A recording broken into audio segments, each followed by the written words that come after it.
There are 4 possible dragons which all share health: Yasandra, Amuris, Lethon, and Terrar, but you'll only face 3 of them during that raid lockout. Yasandra will always be present and will stay on the ground. Another non-Yasandra dragon will be on the ground with her, and the 3rd dragon will be flying. At 70% health, the non-Yasandra will take off and the 3rd dragon will land, and at 40% health, the same dragon will take off and the other dragon you faced before will land again. The raid should be split into 2 groups on both sides of the room. One tank tanks Yasandra at the start of the fight, and the other tank gets the non-Yasandra dragon.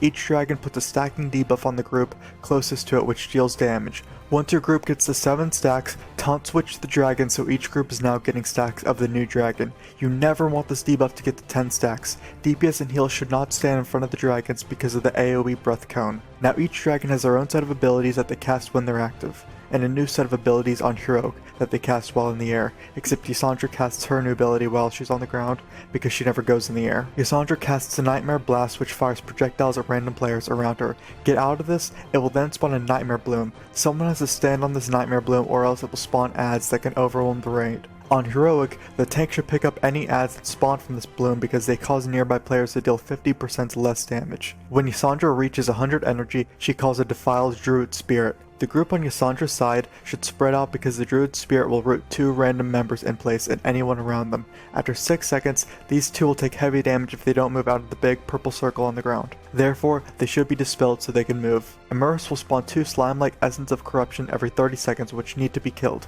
They cast Corruption which needs to be interrupted. When Amuris reaches 100 energy, 2 non-tank players will get Volatile Infection on them for 90 seconds. Get away from people since it hurts you and people within 8 yards of you. On Heroic, while Amuris is in the air, it has a passive ability where when any enemy target dies, a corrupted mushroom spawns on their location. Get away from this mushroom. While Thon is active, projectiles will target random players which must be avoided. When he reaches 100 energy, 3 players close to Cassandra will spawn Spirit Shades which must die.